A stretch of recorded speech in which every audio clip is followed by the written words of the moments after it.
In a sealed room with a wood-burning fireplace, the ambient temperature usually stabilizes between 68 and 72 degrees.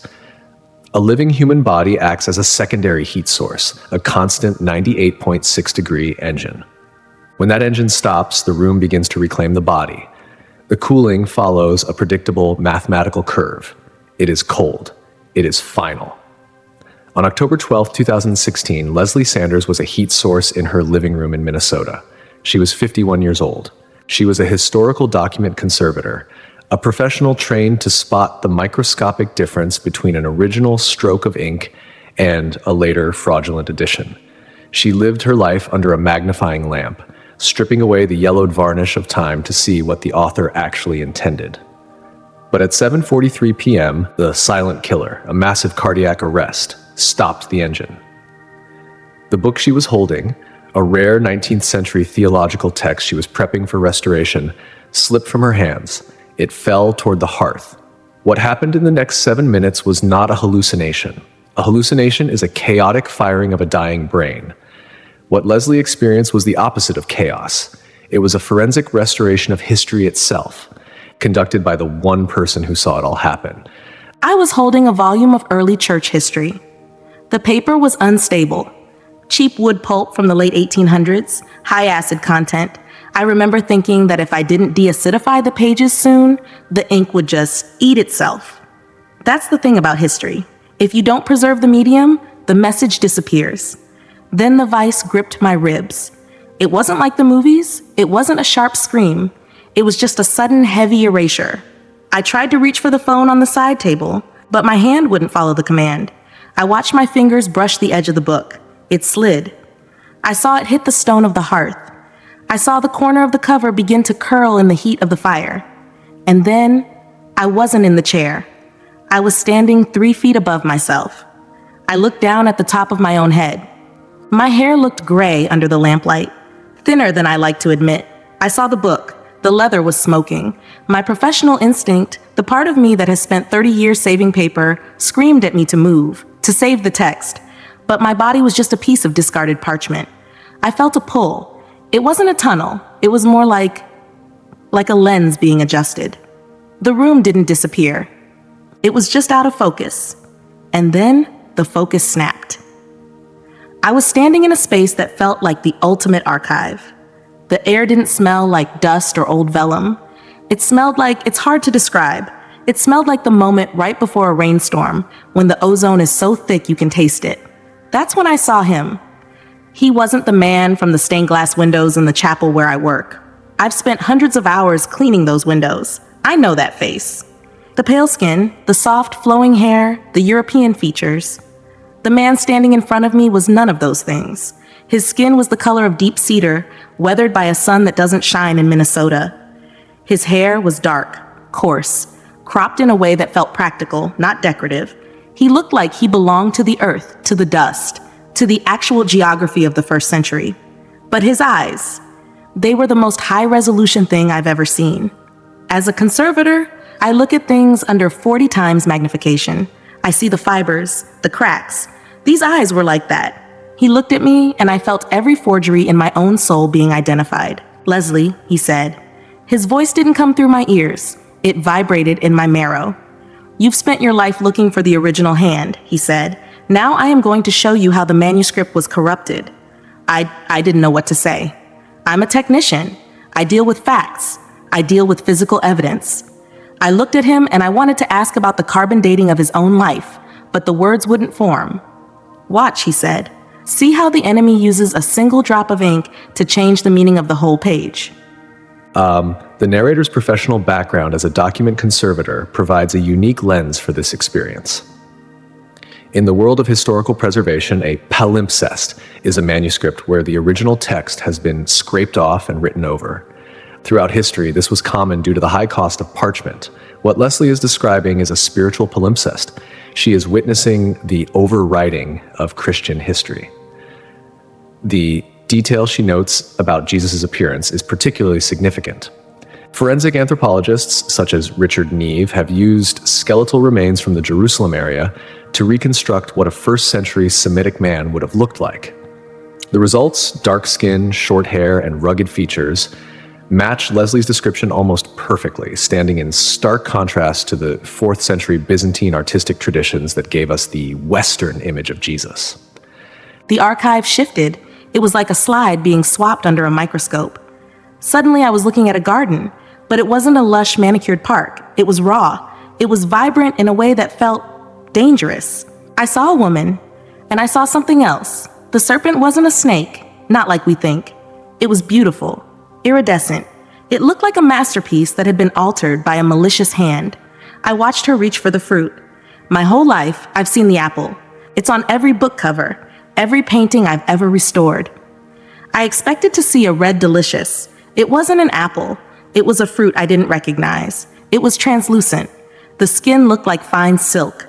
When she took it, I saw Jesus' hand move through the vision, like a teacher pointing to a smudge on a student's paper. "Do you know why they call it an apple, Leslie?" he asked. I shook my head. My heart, or whatever was in my chest there, was thumping. "Language," he said. "The enemy loves the blur of language." In that moment, I understood it. My brain went to the Latin. Malum, it's a homonym. In Latin, the word malum means evil, but malus means apple tree. In the 4th century, when the Bible was being translated into the Vulgate, a translator made a play on words, a joke, a bit of cleverness in the margins, but Satan took that smudge and ran with it. He used that apple to make the fall look quaint, like a fairy tale. If it's just an apple, it's a story for children. You miss the weight of the actual choice, the distrust, the shattering of the original contract between God and man. I felt a sob catch in my throat. As a conservator, I've seen how one wrong chemical can ruin a 1,000-year-old map. This was worse. This was a translation error that had been allowed to sit on the page until it became the truth. Satan doesn't always need a bold lie, Jesus said. Sometimes he just needs a synonym. The vision blurred again. I felt a sense of urgency, like the fire in my living room was getting closer to the book I dropped. I could almost feel the heat on my neck. "Wait," I said, "I'm not done. I need to see more." The archive responded. We were moving, fast. I saw a desert. I saw a night sky that was so clear it looked like a black diamond. I saw a group of men. The 3 kings. That's what the carols say. That's what the cards I restore every December show. 3 men. Crowns. Camels. I started counting. 4, 7, 12. There were dozens of them. It was a full caravan. A scholarly expedition. They didn't have crowns, they had scrolls, they had instruments for measuring the stars. These weren't monarchs taking a weekend trip. They were the equivalent of high-level researchers. And they weren't at a stable. I saw them walk into a house, a normal stone house. I saw a child. He was walking. He was maybe 2 years old. I looked at Jesus. He was standing next to me, watching his own past like a man looking at a family photo that had been badly edited by a stranger. "They turned it into a pageant," he said. His voice sounded like a father whose child's story had been told wrong for 1,000 years. By making them 3 kings, the enemy turned a massive prophetic movement into a neat little tableau. He made it small. He made it about the number of gifts instead of the magnitude of the recognition. They traveled for years, Leslie. They sacrificed everything to find the king. But the world wants to keep them in a stable with the sheep. I felt a crack in my composure. I've spent my career obsessing over the provenance of documents, the record of where they've been and who owned them. If the provenance is wrong, the document is worthless. I realized I was looking at a broken provenance for the most important story in history. "Why did you let them change it?" I asked. My voice was cracking. I was angry for all the hours I'd spent looking at the wrong versions. "The truth is always there," he said. "It's just beneath the varnish. But people prefer the varnish. It's shinier." He stepped closer. The light in the archive began to pulse. "There is a woman the world has treated very poorly," he said. "Her story has been painted over more than any other." I knew he was talking about Mary Magdalene. And I knew, before he even showed me, that everything I thought I knew about her was a forgery. In the 2001 study, published in The Lancet, Dr. Pim van Lommel documented cardiac arrest survivors who experienced veridical perception, the ability to accurately report events that happened while their brains were clinically dead. Leslie's description of her own body, specifically the thinning of her hair and the exact position of the book on the hearth, aligns with these documented cases of heightened awareness during zero brain activity. Furthermore, her observation of the three wise men as a larger group of scholars matches the historical reality of the Magi. The Bible never specifies their number. The tradition of three only emerged in the late 3rd century because 3 gifts were mentioned. Historical records of the Parthian and Babylonian scholarly castes suggest that such a journey would have involved a massive, protected entourage, exactly what Leslie saw. The heat, it was getting worse. I could smell the leather of my book burning. It's a very specific smell. Acrid, heavy. It's the smell of history being lost forever. I reached out to grab Jesus' sleeve. I didn't want to go back to the fire. I didn't want to go back to a world where the paintings were all wrong and the stories were all smudged. Please, I whispered. Just a little more. Show me the rest of the damage.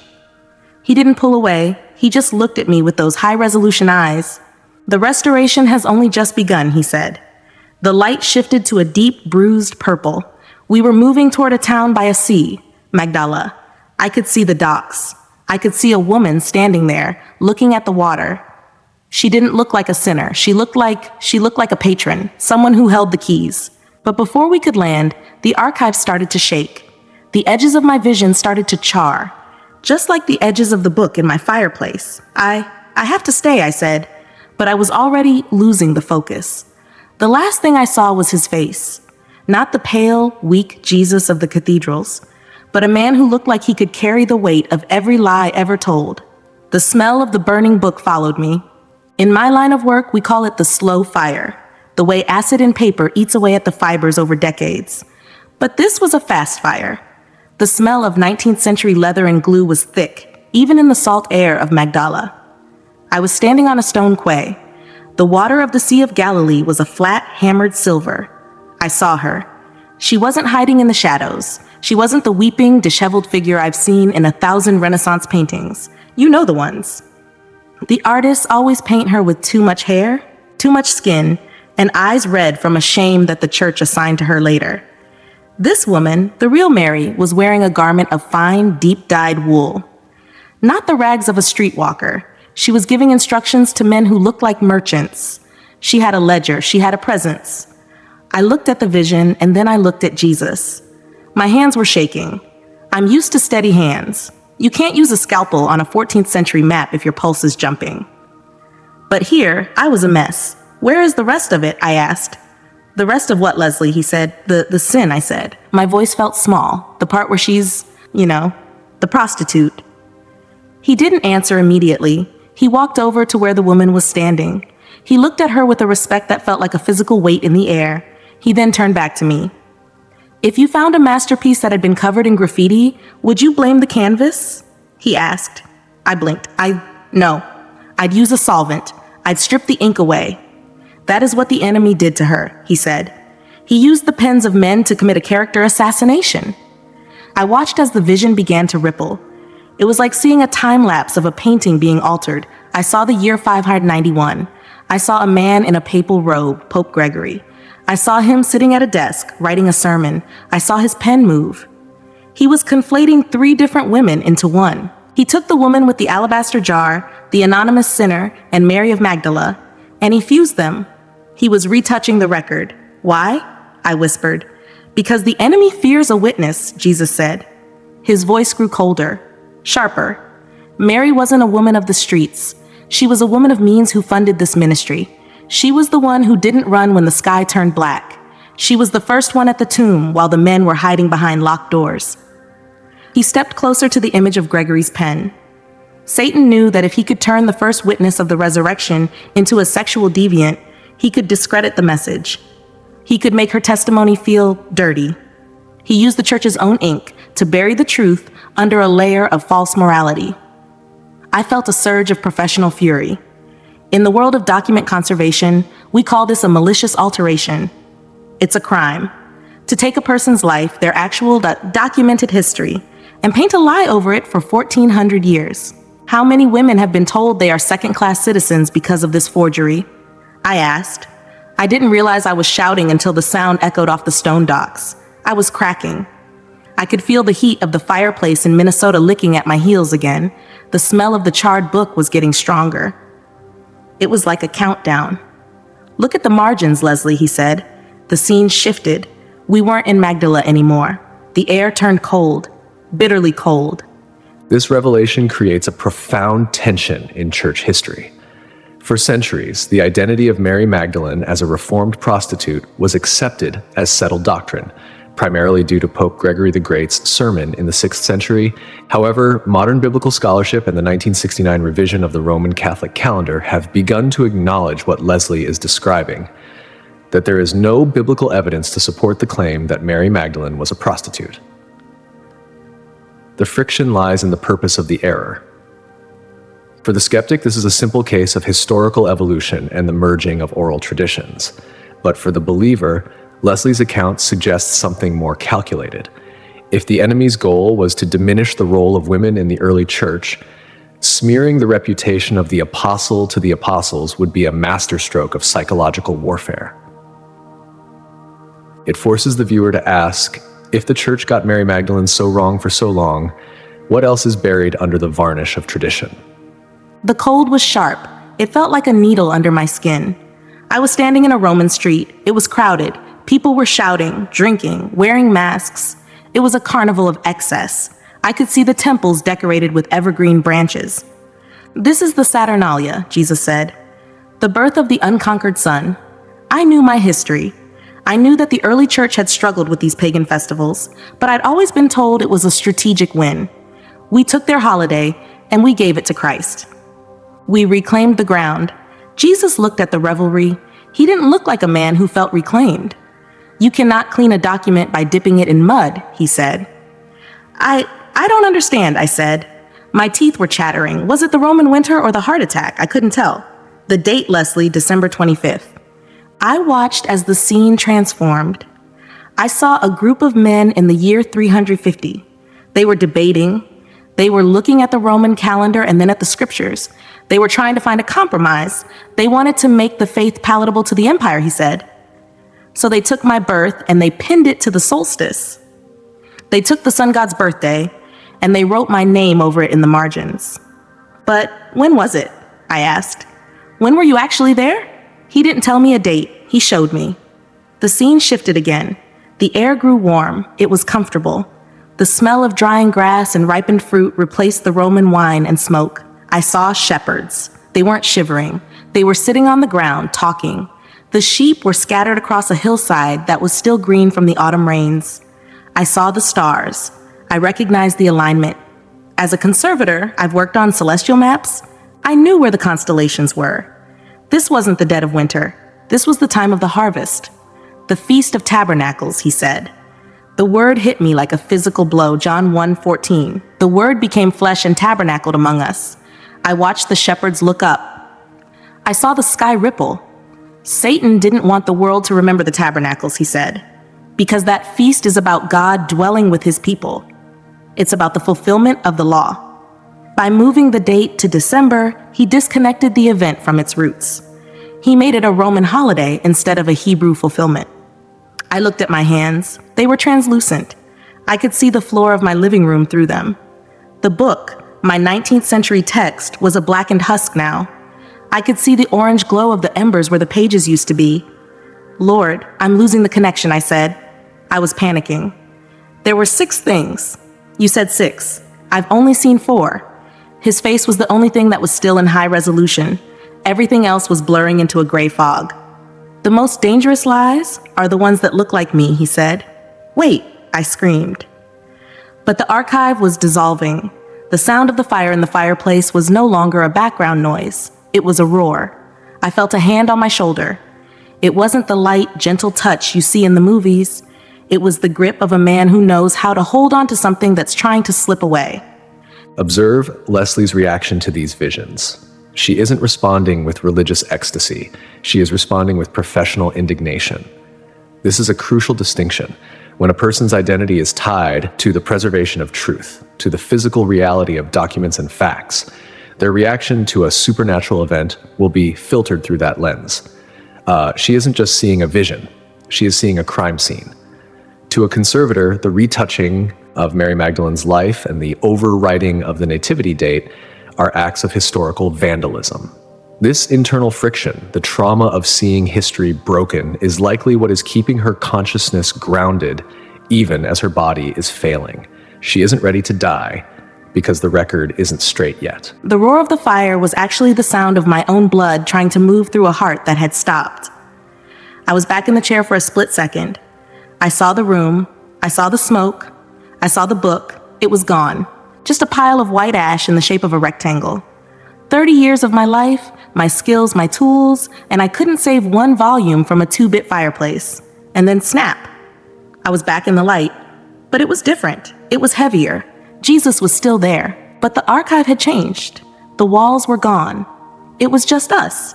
"You're obsessed with the book, Leslie," he said. It was a rare edition," I stammered. "I'm a mess. I'm crying and I'm dead and I'm worried about wood pulp." "The book is ash," he said. "But the truth is not." He stepped toward me. "Now," he said, "let's talk about what I really look like and why the enemy wants you to see someone else." I looked up at him. I looked at the cedar skin and the coarse hair. I thought about the thousands of paintings I'd restored. The blue eyes, the pale porcelain skin, the long, delicate fingers of a man who had never worked a day in the sun. I realized I had spent my entire career cleaning the varnish off a lie. I felt the crack in my heart, not the physical one, the other one. "Show me," I whispered. The light began to pulse with the rhythm of a heartbeat. We were standing in a field, but it wasn't the past. It was everywhere. And the sky was full of things that I didn't have a name for. They weren't babies with wings, they were terrifying. The ash was the only thing left of my living room. I don't mean that the house had burned down. I mean that in this dimension of light, the only physical thing I could still see from Earth was that rectangle of white flakes on the hearth. My life's work, my expertise, gone. I looked at Jesus. I was crying again. It's unprofessional. I know it is. I've spent my life being the calmest person in the room. You have to be when you're holding a document that's worth more than the building you're standing in. But here, I was just a woman whose heart had failed, standing in front of the truth she had spent her life unintentionally cleaning away. "Look at me, Leslie," he said. I looked, really looked this time. I stopped trying to find the man from the paintings. I stopped trying to see the Renaissance. I saw the original pigment. His face was a map of the Middle East. It was the color of the soil in Judea.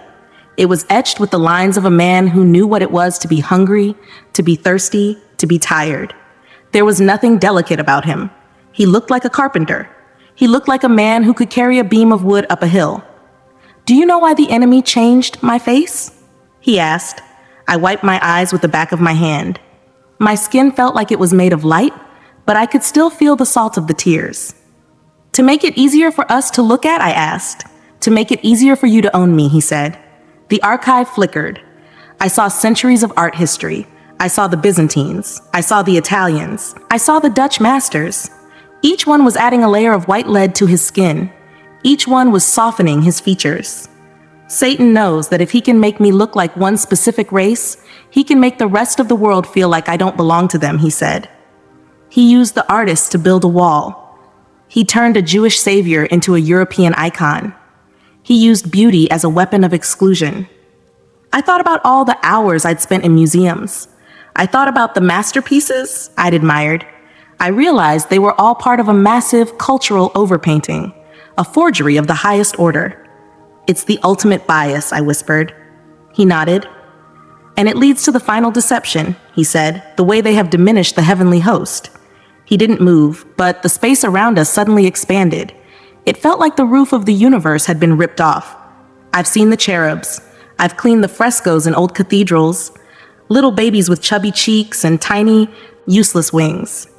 The things appearing in the light now were not babies. They were massive. They were geometric. They were terrifying.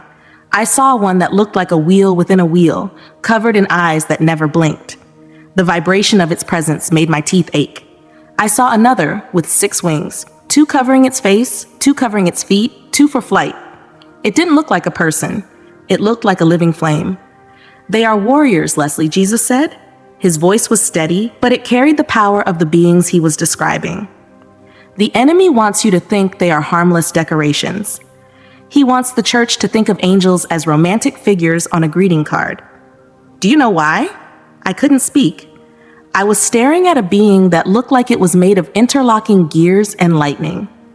Because if you think they are harmless, you will never understand the war, he said. He stepped toward the nearest being. Satan has domesticized the supernatural. He has turned the cosmic battle into a nursery rhyme. When my people forget that they are flanked by terrifying power, they stop acting like they are in a fight. They become complacent. They become victims. I looked at the eyes on the wheels. They weren't looking at me. They were looking through the archive. They were looking at the world. I felt a sudden, violent jerk. The light started to strobe. The smell of the burning book, the acrid, heavy smoke, flooded my senses. Lord, I reached out. You have to tell them, Leslie, he said. Tell them to look beneath the varnish. The narrator's description of terrifying geometric angels mirrors the descriptions found in the first chapter of the book of Ezekiel, a text that has long baffled theologians and fascinated historians.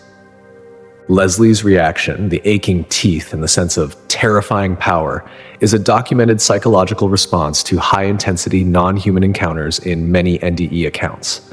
But the stakes go beyond theology. In the field of art history, the Europeanization of Jesus is a well-documented phenomenon used for political and social control throughout the Middle Ages and the colonial era. By exposing this as a calculated deception, Leslie is touching on a nerve that is currently being debated in academic and religious circles worldwide. The shift from a domesticated faith to one that acknowledges the rugged Middle Eastern reality and the cosmic scale of spiritual warfare is not just a change in perspective, it is a dismantling of centuries of cultural conditioning. The return was a crash. It wasn't a gentle waking up. It was like being thrown through a plate glass window. 1 second, I was in the presence of the wheel within a wheel. The next, I was on the floor of my living room. The taste of copper was in my mouth. My chest felt like someone had driven a stake through it. I heard a scream. It was my husband, James. He was on the phone with the 911 operator. He was looking at me, but he wasn't seeing me. He was seeing a corpse. I tried to say his name. I tried to tell him that the book was gone, but the truth wasn't. But my lungs were full of lead. The paramedics arrived 4 minutes later. They told me later that I was a miracle.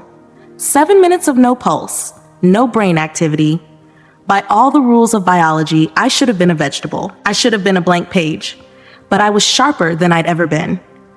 I spent 2 years trying to tell people. I told my colleagues at the museum. I told my pastor. I wrote letters to the university. Most of them looked at me with pity. They thought the heart attack had caused a neurological event. They thought the conservator had finally lost her mind.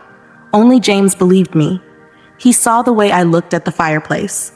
He saw the way I couldn't look at the paintings in the gallery anymore without seeing the layers of lies. Then came November 15th. 2018. It was a routine procedure, a colonoscopy. They gave me a sedative, something I'd never had before. I felt the itch in my throat first, then the swelling. My airway was closing. I heard the machine start to wail. I heard the doctor shouting for the crash cart, and I felt the lens snap into focus again. I was back in the archive. It was exactly as I had left it. The ozone, the light, and Jesus. He was smiling. You've been a faithful witness, he said. I felt a wave of relief that I don't have words for. I thought I'd failed. I thought because the world wouldn't listen, the mission was over. Look at the fruit, Leslie, he said.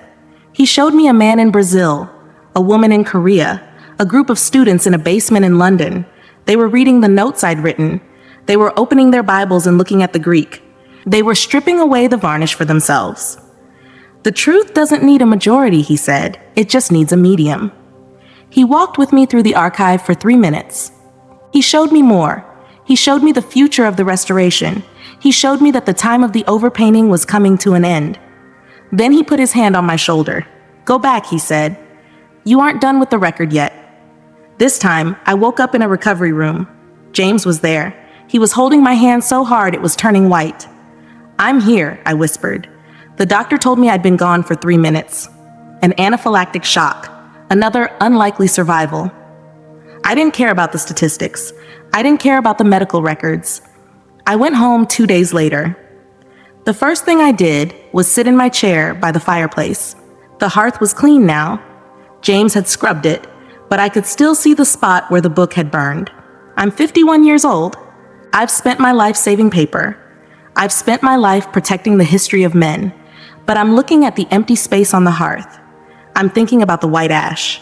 I used to think that once a document was burned, the information was lost forever. I used to think the medium was the only thing that mattered. I was wrong. The paper is just the varnish. The leather is just the frame. I'm sitting here in the quiet. I'm holding a new pen. I'm looking at a blank page. I can still smell the ozone. I can still see the eyes on the wheels. I don't know how much time is left on the clock. I don't know when the next erasure is coming. I'm just writing. I'm just trying to get the original hand down before the light fades. I can't restore the ash, but I can't let the lie sit on the page anymore. It's too heavy. It's just too heavy. Leslie Sanders' medical file from the Hennepin County Medical Center contains a notation that many doctors find impossible to reconcile with the known laws of neurology. Following her first 7-minute clinical death in 2016, Leslie's post-arrest MRI showed 0 signs of hypoxic ischemic brain injury, the standard scaring of the brain that occurs after only 4 minutes without oxygen. Her cognitive function was tested at the 99th percentile for her age group within 48 hours of her heart stopping. This detail creates a profound tension for the practicing cardiologist. In a field where the widowmaker has a survival rate of less than 10%, and those who do survive almost universally face lifelong neurological deficits, Leslie's perfect restoration is an anomaly that science cannot explain. But perhaps the most unsettling detail isn't in the medical record. It's in the physical reality of her home. Leslie no longer keeps a library of theological texts. She no longer works on restorations of religious art. If you were to walk into her living room today, you would see a single high-backed chair facing a cold fireplace. On the hearth, there is a small glass jar. Inside that jar is a pile of fine white ash, the remains of the book she dropped the night she died. She keeps it there, not as a memory of what was lost, but as a reminder of what remains when the medium is destroyed. Leslie Sanders sits in that chair every evening. She holds a plain black notebook. She waits for the smell of ozone. She watches the white ash.